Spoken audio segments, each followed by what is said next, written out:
Bien, lo primero que ustedes van a hacer pues es abrir su laboratorio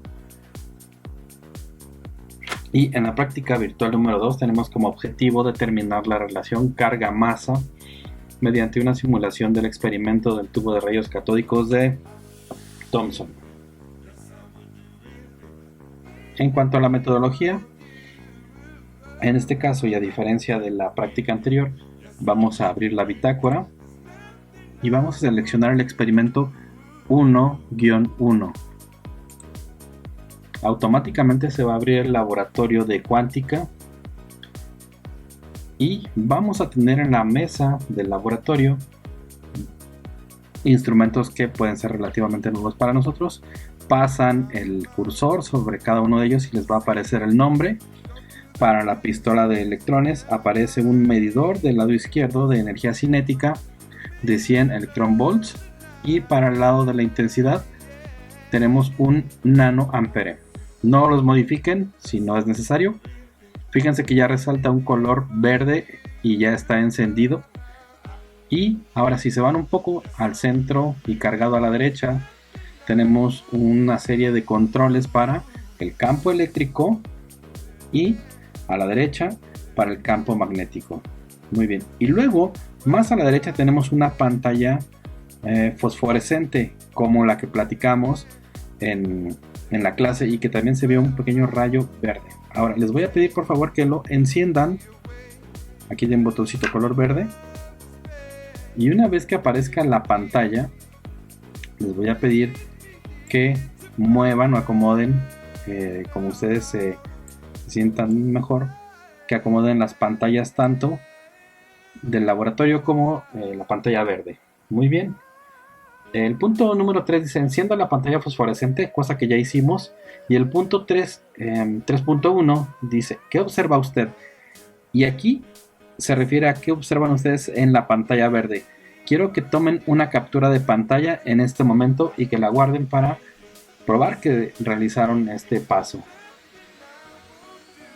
Muy bien, ahora para el punto número 4 tenemos que seleccionar la rejilla grid y entonces deberíamos ver esta cuadrícula, la cual nos indica una escala de 1 centímetro por cada línea de la cuadrícula. Muy bien, dice también ahora que fijemos el campo magnético a 30 microteslas. Y entonces si se fijan en el lado derecho de estos controladores tenemos varios pequeños botones. La serie de segundos botones de derecha a izquierda podemos empezar a cambiar los valores del campo magnético. Voy a contar al tercer botón 1, 2, 3 y con esto modificamos las decenas. Fíjense, vamos a modificar 10, 20, 30. Ahí están 30 microteslas. Entonces nos cuestionan en el punto 4.1 ¿qué ocurre con la mancha producida por el cañón de electrones en la pantalla fosforescente? Ok, ahí está. Ustedes hacen captura de pantalla y tienen que contestar exactamente qué es lo que ustedes están viendo. Algo que también vimos en clase muy similar. Luego, fije el campo magnético de regreso a 0, así que voy a disminuir el campo magnético a 0. Ahí está.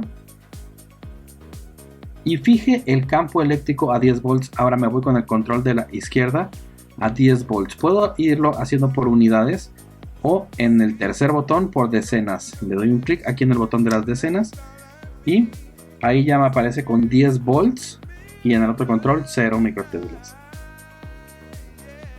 ¿Qué ocurre con la mancha sobre la pantalla fosforescente? Aquí van a hacer la captura de pantalla número 3. Recuerden que cada captura de pantalla debe de aparecer el reloj que indique la hora en la que están realizando la práctica y la fecha. Muy bien. Ahora nos cuestionan que dónde debería estar la señal en la pantalla fosforescente si las fuerzas eléctrica y magnética estuvieran balanceadas. Piensen en ello.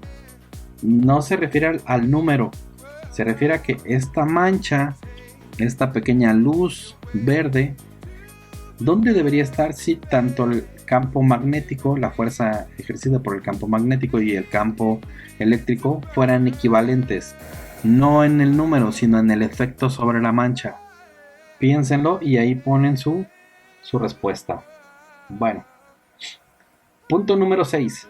Aumente el voltaje del campo eléctrico para que la mancha esté 5 centímetros a la izquierda del centro. Ok, a ver, tengo un voltaje de 10 volts y con esos 10 volts, a partir del centro de este, si quieren verlo como un plano cartesiano, vamos a contar 1 centímetro, 2 centímetros, 3, casi 4. Entonces me piden que llegue a 5 centímetros, así que voy a aumentar 1 a 1 la potencia de mi campo eléctrico. Aquí en el segundo botón voy a ir aumentando las unidades. 11, 12, 13. Bueno, yo estimo que con eso llego a los 5 centímetros. Muy bien.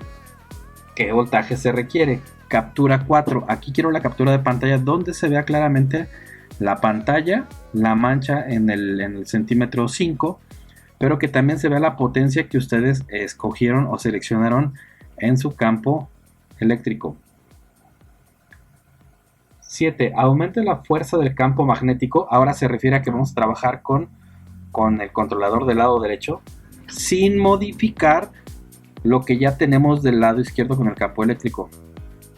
Repito, dejen fijo el campo eléctrico en la cantidad que ustedes encontraron para dejarlo a 5 centímetros.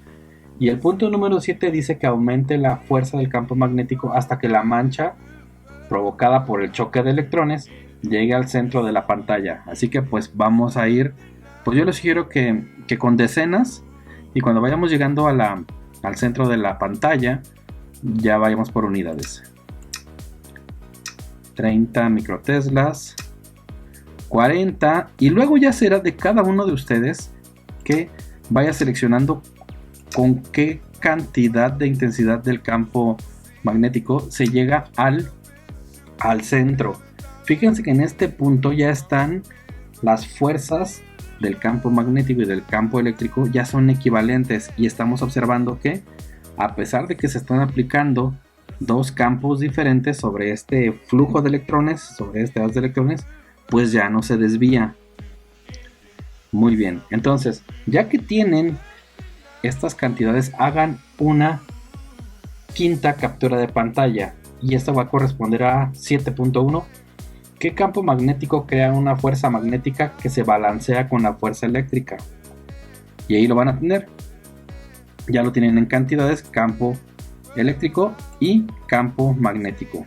Puede ser que tengan los mismos valores que yo, puede ser que no, pero háganlo y compruébenlo. Y estos datos, por favor, los van a incluir en sus tablas de datos, que está en el 7.1. Una vez que lo tengan ahí, pues ya van a poder hacer los cálculos que les cuestionan en el punto número 8. En forma simplificada y reducida, la relación carga-masa puede calcularse como sigue. Justamente aquí. Aquí tienen la fórmula para calcular su relación carga-masa. Lo voy a ampliar.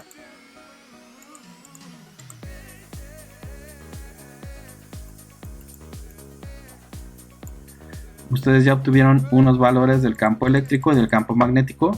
Distancia de la desviación. Aquí todos deberíamos tener la misma distancia de desviación inicial, que eran 5 centímetros.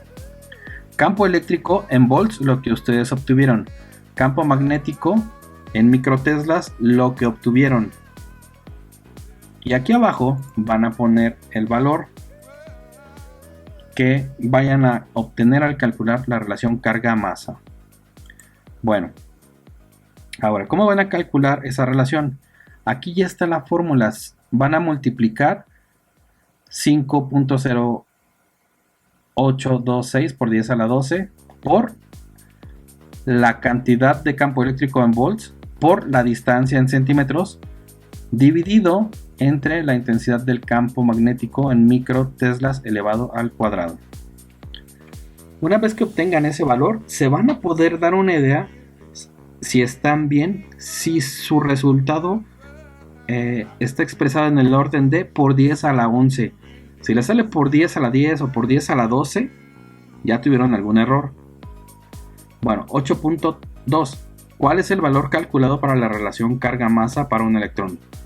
Lo que les salga de esta ecuación, eso es lo que van a incluir aquí. Y en su tabla de resultados, por favor, hacen explícitos el cálculo. Ya sea que lo hagan a mano y que lo peguen en su reporte, o que lo editen con el editor de ecuaciones de Word. 8.3. El valor moderno aceptado es 1.76 por 10 a la 11. Y luego van a calcular el porcentaje de error de su cálculo. Fíjense bien cómo es. Ahí está la fórmula. Es una fracción. Es el valor absoluto del valor que ustedes acaban de calcular menos el valor aceptado que está indicado en el punto número 8.3. Eso dividido entre el valor aceptado. Recuerden que va a ser un valor absoluto, por lo tanto debe ser una cantidad positiva. Y lo que obtengan lo multiplican por 100 y aquí este será el porcentaje de error en su relación carga-masa. Ya saben que tienen que incluir sus datos en la tabla, incluir las 5 capturas de pantalla con una descripción de lo que se está viendo. Recuerden hacer la discusión y las respuestas a las preguntas que se incluyen específicamente, y las conclusiones siempre deberán ir en relación a si lograron o no el objetivo de la práctica y describir el por qué sí lo lograron o por qué no lo lograron. Acuérdense de poner sus referencias en el reporte y listo. Ya terminamos con la práctica número 2